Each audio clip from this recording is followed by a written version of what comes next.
What is the difference between looking at a build like this and like this? The first looks at builds through the lens of breakpoints, and the second looks at builds as a series of power spikes.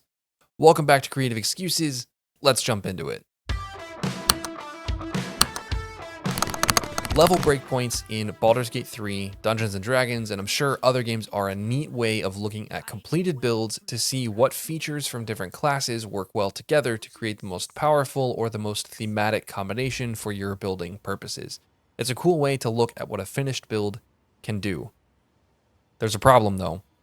A dope level 12 build in Baldur's Gate 3 does not help you take out the goblin camp at level 4, it doesn't help you take out the spoilers in Act 2, and it doesn't even help you take out the majority of the bosses in Act 3, unless you somehow manage to snag level 12 super early. It may be awesome that a 5 bard, 5 warlock, 2 paladin build gets 9 level 3 smites per day, but how many long rests do you actually take at level 12? Not that many, and again, that doesn't help you when you're level 6. How do you actually play a 5-5-2 build during the game? This is where learning about and managing power spikes comes in. Power spikes think about a build as it progresses and in relationship to the challenges that it actually faces. Power spikes are points in the build where you acquire a new feature or a new piece of gear that suddenly raises your power tremendously.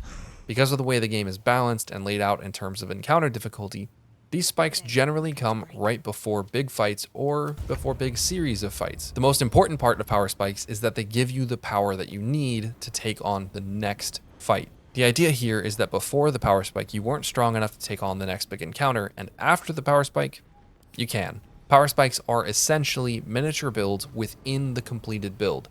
They are points where you can accomplish something cool because a new feature or item makes it possible. Common power spikes are when you get key class features like higher level spell slots, extra attack, feats, etc. But there are also item power spikes because you found a +3 weapon, made a broken combination of items, or something else. Thinking about your Baldur's Gate 3 build through the lens of power spikes with the question, how do I get the power that I need right now to fight the things that are right in front of me, is a better way to build than looking at breakpoints. Breakpoints help you understand a class and its best features, but power spikes help you actually play the game. Again, level 10 or 11 features are awesome, but they don't help you at level 4 at the Goblin Camp, level 6 at the Creche or in the Shadowlands, or even level 9 when you're early in Act 3.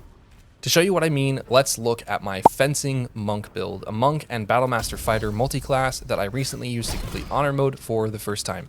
We're going to use Power Spike. So here's the thing. I was going to walk you through all the levels for this build that was just, it was super boring to make, it was super boring to watch, and really boring even to listen to. I was making a video when it could have been an email.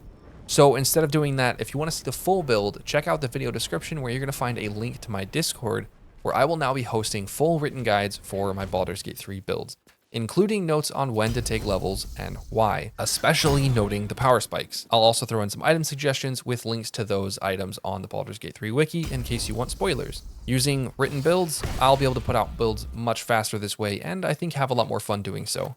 So go to the description, click that link, and join me and others in the Discord to chat it up about Baldur's Gate 3, The Elder Scrolls Online, and even RuneScape 3. I'll see you all there in the next excuse.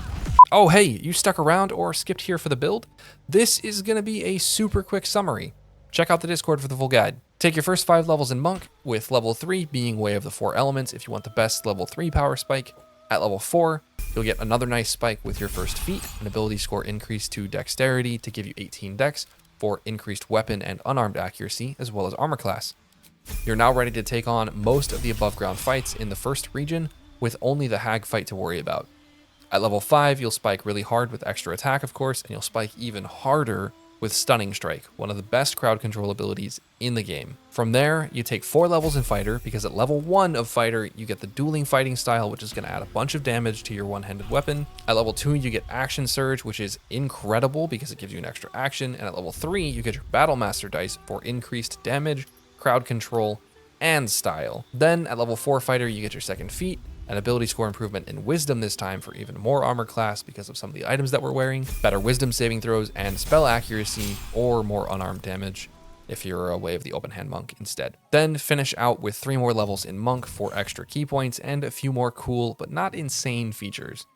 Your last feat is pretty much up to you, I took Savage Attacker, but you could honestly pick up something for flavor or even another wisdom increase to hit up to 23 armor class without ever wearing armor, which is pretty nuts. Again, check out the Discord for item suggestions and the full build details.